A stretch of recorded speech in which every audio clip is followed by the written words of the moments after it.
A catcher loses his mask, the ball lodges, everyone shrugs, and bases move like it was planned. That's not a blooper. It's page 1 of today's journey. We're counting down 9 head-scratchers where inches, equipment, and timing flip outcomes. You'll see why a shallow rocket into the stands can be 2 bases, why a DH can't hang out where the relievers live, and how one mid-at-bat substitution gives your strikeout to someone else. Stay, and you'll never watch a weird play the same way again, because in MLB, logic is optional, but precedent is mandatory. The ball stuck in mask rule. A fastball pops, vanishes into the catcher's mask, and the umpire starts doing surgery with 2 fingers while runners move up like it's a crosswalk. That's not chaos, that's a policy. Rule 509G says, if a pitched ball lodges in the umpire's or catcher's mask, or any piece of their gear, the ball is dead on arrival and every runner gets 1 base. No discussion about intent, no scramble drill. The play stops where the equipment swallows the baseball. It looks goofy, but the base awards are automatic. Common sense wants a live ball and a mad dash. The rulebook disagrees because the defense can't play the ball if it's stuck to a face. Why reward a blooper? Because you can't let the fielders invent tactics out of malfunctioning equipment. Without a stop sign, you'd get a catcher bear-hugging the ball in his mask, or an umpire trying to pin it until the lead runner retreats. That's not defense. That's a magic trick. Roll back to 2016, Dodgers versus D-backs. Yasmani Grandal's mask turns into a coin bank. Pitch skips, hops into his protector, and stays there. The plate umpire kills it fast. Officially, that wild pitch is scored, and the runner gets the free advancement. No chase, no throw, just the quiet jog while everyone on screen looks at the mask like it owes them an apology. The key is the word lodged. If it's simply deflected, play on. If it's captured by gear, stop, award, reset. The intent is anti-trick. This shuts down hidden ball vibes and stops any equipment trap from stalling the offense. You can't handcuff a base runner by getting the ball stuck in something that isn't a glove. The rule treats it like interference that nobody committed on purpose. Call it a courtesy to physics. Think of it as the fire alarm for baseball gear. Once the ball's trapped in equipment, you evacuate the bases 1 stop. Nobody asks who pulled the alarm. Everyone just moves. It's neat, quick, and it avoids arguments about whether the catcher could have gotten the ball out fast enough. Older write-ups going back to the early 2000s show this wasn't a one-off oddity. You'll find notes about foul tips nesting in masks and balls wedged in chest protectors, which push the language toward the broad mask or paraphernalia phrasing. The league wanted to cover anything attached to the umpire or catcher that isn't a legal play tool. So the net got wide, because baseball learned long ago that if a loophole exists, someone will run through it wearing shin guards. It also assigns fairness when physics gets silly. The pitcher doesn't get to erase a wild pitch by lucky stickiness. The catcher doesn't get punished for existing. The runners don't get trapped because a seam hit the wrong angle. 1 base each is the middle ground that keeps the game moving and the arguments short. So the mini payoff is simple. Ball's dead, runners advance 1 base, and nobody gets to invent a mask-based pickoff move. If masks need a rule, wait until the rulebook tells the DH where he's allowed to sit. DH bullpen ban. Why is the designated hitter banned from hanging out in the bullpen unless he's catching? What were DHs doing back there? Did someone start calling pitches through the fence or run a snack bar between reliever stretches? The rule sounds petty until you realize MLB had to write a seating chart because the job description kept getting stretched like pine tar. Rule 610B15 is blunt. The DH cannot sit in the bullpen unless he's serving as a bullpen catcher. That's it. Not visiting, not vibing, not holding someone's jacket. The DH has a single job on the lineup card, and the bullpen is not his office. It reads like stadium security code, but this lives in the rulebook right alongside balks and infield flies. So why codify where a hitter can sit? The DH is an offense-only role. The bullpen is a pitching workspace. When those worlds blur, weird things start to happen. Teams love edges, and edges hide in technicalities. If the DH can drift out there, he can mix with pitching personnel, be part of meetings, and maybe slide into duties that look a lot like prep for an unannounced role switch. The thing is, baseball hates unannounced anything. The 2010 clarifications put guardrails on that blur. They spelled out how the lineup treats a pitcher/DH split. If the starting pitcher gets replaced on the mound, he can continue as the DH, but he's done pitching. If the DH is replaced in the batting order, he can pitch, but he can't hit anymore. Those notes sound fussy, but they shut the door on yo-yoing between roles or spending downtime with the relievers as a stealth second job. It keeps the lineup honest and the positions clean. This isn't random furniture policing. It draws a hard line between offensive assignment and pitching personnel zones. No sneaky two-role hacks. You can't pose as a hitter and moonlight as bullpen brain trust between plate appearances. If you're needed out there, you're wearing the gear as a bullpen catcher. Otherwise, stay on the bench with the bats and helmets like the rule expects. Now toss in the modern twist. The 2022 update for a certain two-way star lets a starting pitcher also remain as the DH after he leaves the mound. That's a real exception for a real unicorn, and still the bullpen seating ban doesn't budge. Even with that flexibility, the rule keeps space and role separate. A two-way player can be both on the card, but he still doesn't get bullpen lounge access unless he's catching. To put this into perspective, baseball writes during rain delays. If a creative staffer can argue that standing behind the fence isn't sitting, someone will try it. So MLB closes the loophole by making the physical space part of the job definition. Where you plant yourself can trigger role consequences, because the lineup card is a contract and the bullpen is not a gray area. Mini payoff. DHS stay out of the bullpen unless they're catching. The rulebook literally polices where you sit. Location matters. Now let's measure a home run that stops being a home run if it happens too close. The 250-foot home run rule. A fair ball gets deflected into the stands. Home run, right? Unless it happened within 250 feet of home. Then it's only two bases and everyone starts pretending they have a built-in rangefinder. That's the twist. The ball clears a wall because a defender helped it, but the reward depends on where that help happened. Rule 509B7 spells it out. If a fielder deflects a fair ball into the stands, it's a home run. The exception lives in a tight circle around the infield. If the deflection occurs at a point 250 feet or closer to the plate, the award drops to two bases. The play still ends immediately, the ball is out of play. But the hitter doesn't get a trot. He gets a jog to second, and runners move 2, not 4. Now the headache. The tape measure paradox. Are we eyeballing 250 feet in real time? Yes, mostly. Ballparks do not paint a 250 arc like a driving range. Umpires turn into geometry teachers. They lean on known distances, foul pole markers, outfield wall plaques, the angle of the warning track, and the position of the deflection relative to those landmarks. Crew chiefs discuss where the touch happened, not where the ball finally landed. Why draw this line at all? To prevent cheap homers on shallow pops that only leave the field because a defender nicked the ball. Without the cutoff, a bloop near the corner that glances off a glove could become 4 bases, which undercuts the idea that a home run clears the outfield by its own merit. The rule keeps the reward proportional. Far deflection, big prize. Short deflection, smaller prize. Take a shallow liner down the right field line. The outfielder charges, reaches, and the ball skips off the webbing into the corner seats. The crew now asks, did that touch occur beyond the 250 mark or inside it? If he was playing in because the hitter can't pull with authority, the touch might be very close to that threshold. The call is judgment. If the crew rules inside 250, it's 2 bases. If they feel it's beyond, the hitter circles. Parks give no friendly ruler, so the crew maps the field in their heads. Where is the pole marker set? How far is the bullpen gate from home? Where does the warning track widen near the corner? They use those cues, then make a clean ruling. It invites arguments because inches decide the difference between 2 and 4 bases, and managers will always bet that the borderline favors them. To put this into perspective, most modern deflections that get over an outfield wall happen well past 250 feet, because outfielders start deeper and fences run farther. So this exception is rare, but not impossible, especially on corner plays and infields with short corners and low seating.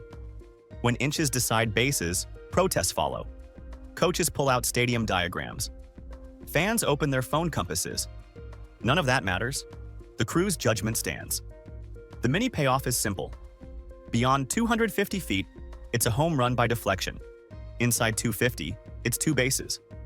If distance can rewrite a homer, wait until a strikeout can belong to the guy who isn't batting. The inherited strikeout rule. You strike out, and someone else gets charged with it. That's not a prank by the official scorer. That's Rule 1015B doing math on your behalf. When a pinch hitter jumps into a live count that already has 2 strikes and then goes down on strikes, the K doesn't land on the new guy's page. It goes to the batter who started the plate appearance. Any other outcome, walk, hit by pitch, even reaching on interference, sticks to the pinch hitter. Only the strikeout follows the original hitter. This sounds fussy until you ask who owns a plate appearance. The count is part of the record. 2 strikes are a liability already assigned to a name. So the rule splits credit by linking the strikeout to the person who carried that 2-strike burden, but giving any positive or neutral result to the player who actually finished the swing decisions. It keeps the stat sheet from letting a new hitter inherit only the risk or only the reward. Why would a manager even swap hitters mid-at-bat? Plenty of reasons. An injury flares up after a foul ball. An ejection after arguing a strike puts the team in a hole. A matchup change is too good to pass up when the bullpen door opens and a slider machine trots in. A cramp or a split finger from a sawed-off bat forces a new body to the box. In each case, the count doesn't reset. The incoming hitter accepts the situation as is. Say the manager sends in a lefty with 2 strikes to deal with a righty's slider that sweeps across the zone. He flails and misses. On the scoreboard, the out belongs to the lineup spot, but the strikeout charge goes back to the original batter's line. The pinch hitter wears the plate appearance only if he makes something else happen. If he sneaks a single, that hit is his. If he works a walk, the base on balls is his. The K alone gets reassigned. The insight is simple. Scoring rules tie credit to the count state. 2 strikes function like a marker. If the plate appearance ends in a strikeout without the ball in play, the statistic belongs to the player who had already earned those 2 strikes. That preserves the through line of the at-bat, while still letting the pinch hitter collect positives he created. Historically, this avoids messy partial credits or split Ks. Baseball hates fractional stats on the batter side. Pitchers share wins and inherited runners. Hitters do not share strikeouts. So the rule locks continuity to protect the integrity of the plate appearance log and the season totals while keeping the door open for the pinch hitter to be the hero if he flips the count's outcome. To put this into perspective, it's a clean bookkeeping fix that feels morally weird. Fans see the guy who swung and missed and think, that's his K. The book says the strikeout belongs to the player who carried the 2-strike count. Mini payoff. Only the 2-strike strikeout boomerangs to the original batter, and anything else lands on the pinch hitter. If stats can move like that, let's talk about stealing home turning into a decision tree. The stealing home gets hit rule, runner breaks for home. The pitch zips through the zone and smacks him. Who's out? Does the run count? Welcome to the flowchart. Rule 605H lives for this chaos and turns it into a checklist. It only activates with 2 strikes. That's the trigger that makes the batter's fate hinge on whether the ball was in the strike zone when it hit the runner trying to steal. Here's the setup. With 2 strikes, a steal of home meets a pitch in the strike zone that contacts the runner. In that moment, the rule treats it as a strike on the batter. Strike 3. The batter is out. Now the scoreboard question kicks in. With 2 outs, that 3rd strike ends the inning, and the run does not score. With fewer than 2 outs, the run can score, but it depends on whether the ball was in the zone and how the dead ball ruling interacts with timing. The rulebook loves conditions. Intuition screams interference or just dead ball, everybody back. The thing is, the rulebook doesn't let the theft erase a strike that would have been called anyway. It separates the swing and miss outcome from the base path mayhem. That's why the count and number of outs control everything. It feels backwards, but it's consistent once you follow the order of operations. Let's develop the branches cleanly. 2 strikes are required. If the pitch would be a strike and it hits the runner in the strike zone, the batter is out on strike 3. The ball becomes dead. With 2 outs, the inning ends right there, and the plate never registers that runner's attempt. With fewer than 2 outs, the batter is still out, but the runner from third can be awarded home if the rules for scoring on that dead ball are met, since the out was charged to the batter via the strike zone contact, not to the runner. Walk through examples. 2 outs, 2 strikes, runner takes off, the ball clips his thigh while fully in the strike zone. Batter out on strike 3. Inning over, no run. Swap it to 1 out, same pitch location, same contact. Batter is out on strikes.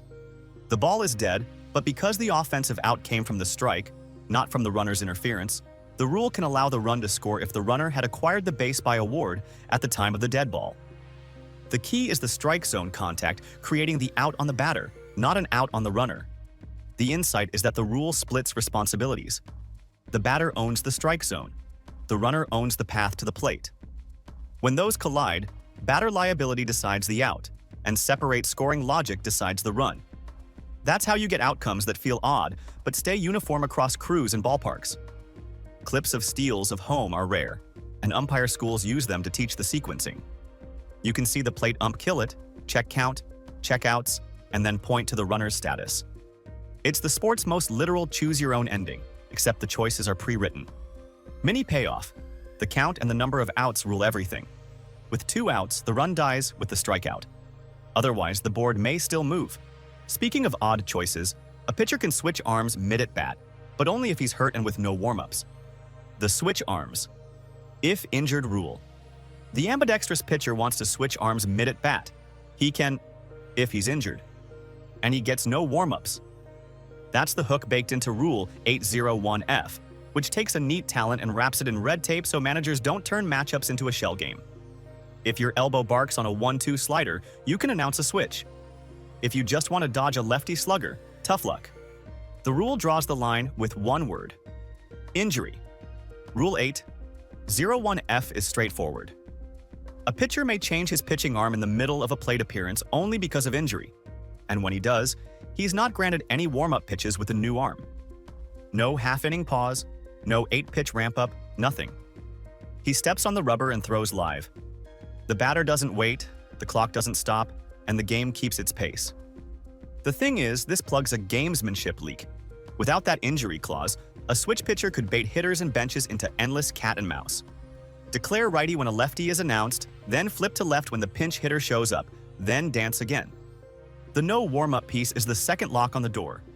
If you truly got hurt, you can still compete, but you won't be rewarded with a fresh warm-up session that doubles as a stealth timeout. Pat Venditte pushed this conversation into modern rule language. His career forced MLB to create arm declaration procedures so both sides know who is committed first and when. Before those guidelines, switching could be more freeform, leading to awkward standoffs and delay. Now, you declare an arm before the at-bat. The batter reacts. And once the count begins, you stay with that arm unless injury triggers the exception.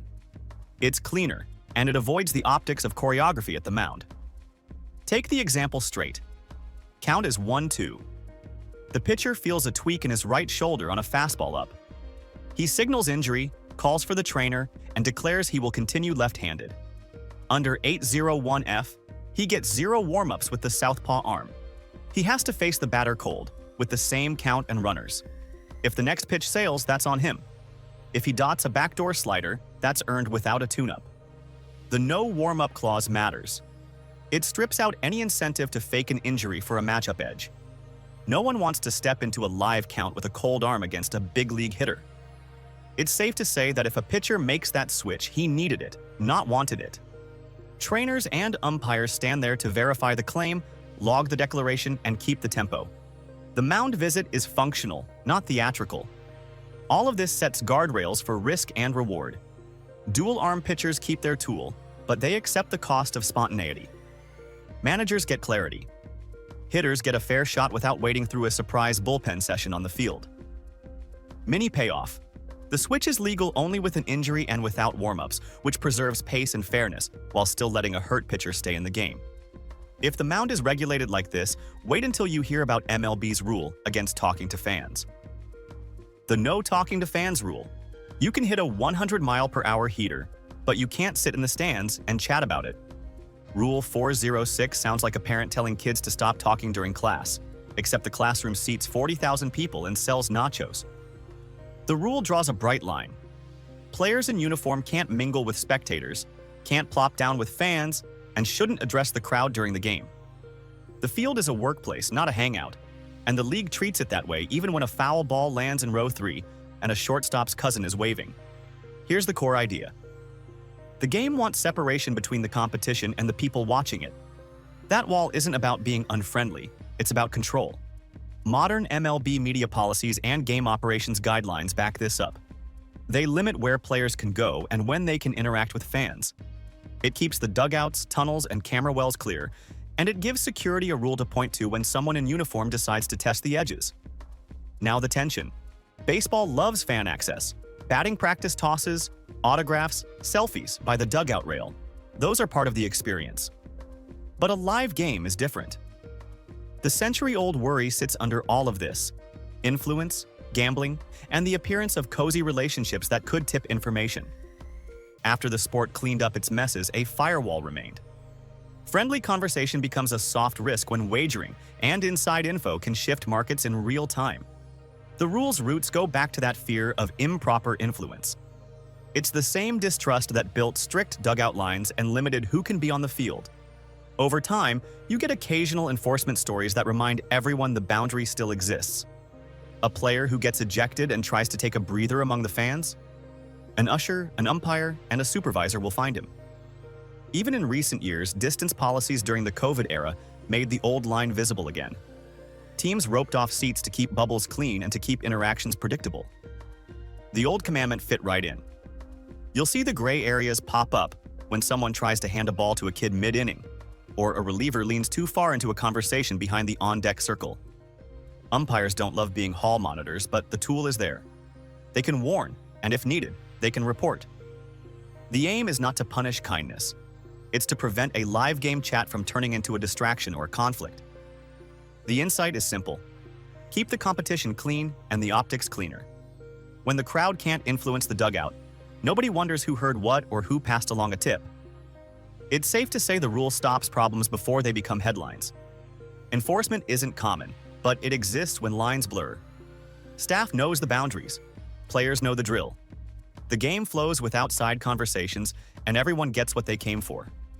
Baseball's social distancing started long before 2020. So the mini payoff is clear. Autographs are before first pitch and after the last out. During play, the baseline isn't a meet and greet. If conversation is policed, materials on the ball get policed even harder, including licorice. The no licorice on baseball's rule. You can't smear rosin, paraffin, sandpaper, or licorice on the baseball. Yes, licorice is on the list like it's a clubhouse snack gone rogue. Rule 301 draws the line. No foreign substances on the ball, period. The language even names rosin, paraffin, soil, sandpaper, emery paper, and licorice, then sweeps in other foreign substance to catch anything creative that didn't make the first cut. It reads like someone emptied a pocket, frowned, and banned the contents. Why name licorice? Because someone, sometime, tried it. That's how baseball law gets written. A pitcher thinks, this candy is tacky, maybe it helps grip, maybe it hides on a dark leather glove. The league thinks, we see you, and the word licorice ends up in print forever. The thing is, once an item shows up, you can't argue it's not covered. The rule removes the debate before it starts. Doctoring goes back to the dead ball era, when pitchers scuffed, cut, and slathered anything they could. Balls were used until they turned gray and soft, so adding shine, scar, or gunk made them dive, skid, or vanish. Hitters had trouble seeing, and safety dropped with every dark, misshapen ball.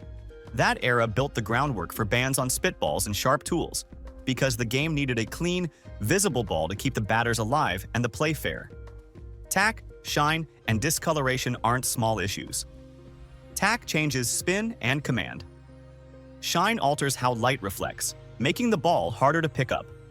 Discoloration blends the ball into the background. When a fastball rides up because the pitcher found secret grip, hit-by pitches rise and swings turn late. When a ball is dull and scuffed in the right way, it moves in a way hitters didn't consent to when they trained for a standard surface. You've seen the modern echoes. Spitballs are banned. Crews now enforce sticky stuff checks between innings. Umpires feel a pitcher's hands, peek under the cap brim, and touch the belt line. If they find residue beyond what's allowed, they can eject and report. The inspection is about grip versus enhancement. A legal grip aid can't be on the ball. It can't be a hidden gel. It can't be candy. Naming odd items is a legal trick. By listing specific things, the rule closes loopholes and strips plausible deniability. If a pitcher claims it's not pine tar, it's licorice, the text answers with a quiet no. That list locks doors while the other foreign substance clause nails shut the windows. The structure is dry, but it keeps arguments short. There's always a balance. Pitchers need grip for safety. but not an edge that boosts spin beyond skill. The approved rosin bag lives on the mound for hands, not for the ball. Anything that ends up on the leather risks tilt, glare, or glide that turns fair competition into chemistry. Read the list and it feels like a hardware store receipt with a candy aisle.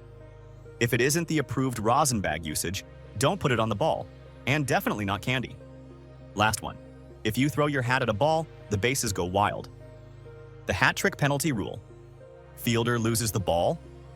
Don't throw your cap at it unless you want to hand out 3 bases. That's the fastest way to turn a single into a track meet you can't win.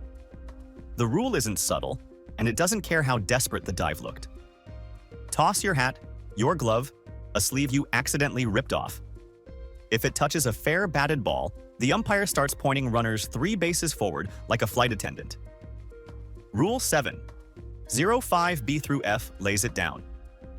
If a fielder intentionally touches a fair batted ball with detached equipment, cap, glove, uniform piece, the batter and every runner get a 3-base award. The ball goes dead. No chase to the wall, no relay man, no argument about where the runners would have ended up. The award is automatic.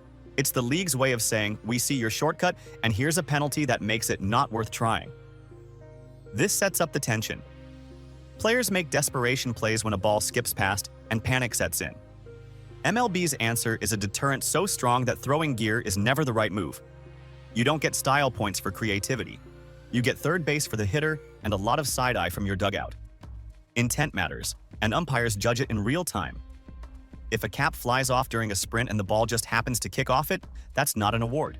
That's accidental contact, and play continues. But if a fielder removes the cap, glove, or anything else and uses it as a projectile or scoop, that shows intent. Body language sells it. Did he grab and fling or did it fall? Did he angle the gear toward the ball? Umpires read those cues and make the call on the spot. You get modern echoes when a thrown glove clips a live ball.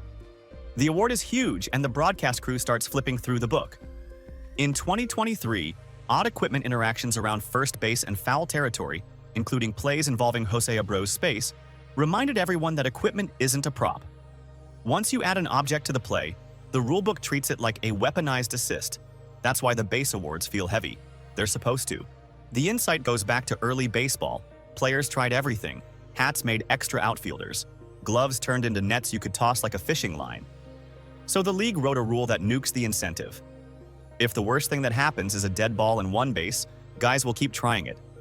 If the worst thing is 3 bases for everyone, the habit dies. Context extends to other live ball types. Thrown gloves that hit a thrown ball or a pitched ball carry equivalent awards. The theme stays the same. Detached equipment cannot change a play's outcome.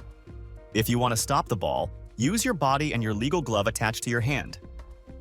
If you want to interfere, the rule will pay out bases like a jackpot you didn't mean to hit. The clean solution is harsh by design. Touch a live batted ball with detached gear on purpose, and everyone gets 3 bases. The rulebook ends the circus act.